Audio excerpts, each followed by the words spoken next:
So எல்லாருக்கும் வணக்கம். So நாங்கள் வந்து தமிழ்நாடோட first customised market research agency. So இதோட நோக்கம் என்னன்னா, ஸோ இங்கே இருக்க ஸ்டார்ட் அப்னால ஃபுல் மார்க்கெட்டிங்னா என்னன்னு அவங்களால அண்டர்ஸ்டாண்ட் பண்ணிக்க முடியாதனால நான் நிறையா வந்து அப்ராட் பிராண்ட்ஸ் கூட ஒர்க் பண்ணியிருக்கேன். ஸோ அவங்களோட இது எப்படின்னா, ஸ்ட்ராட்டஜிக்கு ஒரு டீம் இருப்பாங்க, அதுக்கப்புறம் கண்டென்ட் ரைட்டிங்க்கு ஒருத்தங்க இருப்பாங்க, ஆர்என்டி டிபார்ட்மெண்ட்டுன்னு ஒருத்தங்க இருப்பாங்க.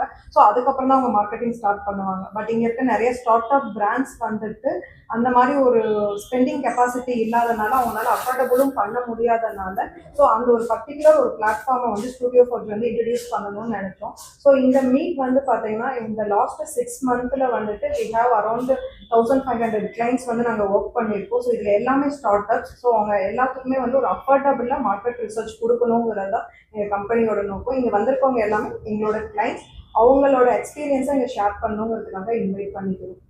தேங்க்யூ. எல்லாருக்கும் வணக்கம். நார்மலா ஸ்டார்ட் அப் கல்ச்சர்ல வந்து ஒரு சின்ன சேலஞ்ச் இருக்கு. என்ன சேலஞ்ச் அப்படின்னு பாத்தீங்கன்னா, எண்டு கஸ்டமருக்கு என்ன தேவை, மார்க்கெட் என்ன டிமாண்ட் பண்ணுது அப்படிங்கிற ஒரு தெளிவுரை நிறைய பேர்கிட்ட இருக்கிறது இல்லை, குறிப்பா புதுசா பிசினஸ் ஸ்டார்ட் பண்றவங்க கிட்ட. ஸோ ஸ்டுடியோ ஃபோர்ஜ்ல குறிப்பா என்ன செய்யறாங்க அப்படின்னா, கிரவுண்ட் ரெஸ்பான்ஸ் எப்படி இருக்கு, கள நிலவரம் எப்படி இருக்கு, அவங்களுடைய பொருட்களுக்கு ஏற்ப அப்படிங்கிற ஒரு எக்ஸ்டென்சிவ் மார்க்கெட் ரிசர்ச் பண்ணி இது தகுமா தகாதா அப்படிங்கிற மாதிரியான ஒரு கிளாரிட்டியை ஸ்டுடியோ ஃபோர்ஜ் வந்து கொடுக்குறாங்க. அதுதான் ஸ்டுடியோ ஃபோர்ஜோட மெயின் ரீசன். இந்த இடத்துல என்ன ஒரு பெரிய அட்வான்டேஜ் அப்படின்னா, தேவையில்லாத அலைச்சலோ ஆர் தேவையில்லாத பண விரயமோ இந்த இடத்துல வந்து தடுக்கப்படுது. நிறைய நேரத்துல ஒரு ப்ராடக்ட் சக்சஸ் ஆகும் அப்படிங்கிற மாதிரி நினைச்சு ஸ்டார்ட் பண்ணுவாங்க, பட் மேக்சிமம் அது வந்து ஃபெயிலியர் ஆயிரும்.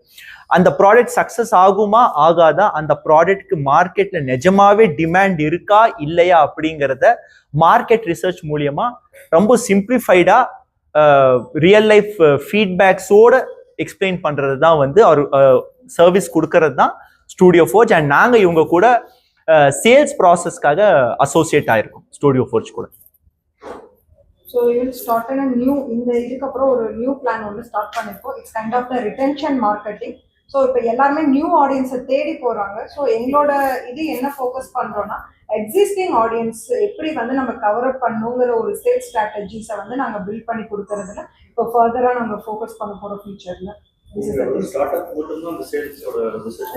இதுல வந்து என்டையர் திங்ஸா வந்து இப்போ சென்னை சில்க்ஸ் எடுத்துக்கோங்க. சென்னை சில்க்ஸ் இவங்களுக்கு ஒரு 10 lakh கஸ்டமர்ஸ் இருக்காங்க. பட் ஆனா அவங்க இப்பயும் நியூ ஆடியன்ஸை தேடி போறாங்களே தவிர அந்த 10 lakh கஸ்டமர்ஸை எப்படி அப்சைட் பண்ணணும், திருப்பி எங்க கடைக்கு எப்படி கூட்டிட்டு வரணுங்கிறதுல வந்து அவங்களோட மார்க்கெட்டிங் ஃபோக்கஸ் வந்து கொஞ்சம் கம்மியா இருக்கு. ஸோ அதை எப்படி வந்து டெக்னாலஜி, இப்போ நிறைய ஏஐ டெக்னாலஜிஸ் வந்துருக்கு, அதை யூட்டிலைஸ் பண்ணி எப்படி அவங்க ரிட்டென்ஷன் எடுக்கலாம் அப்படிங்கிறதுல வந்து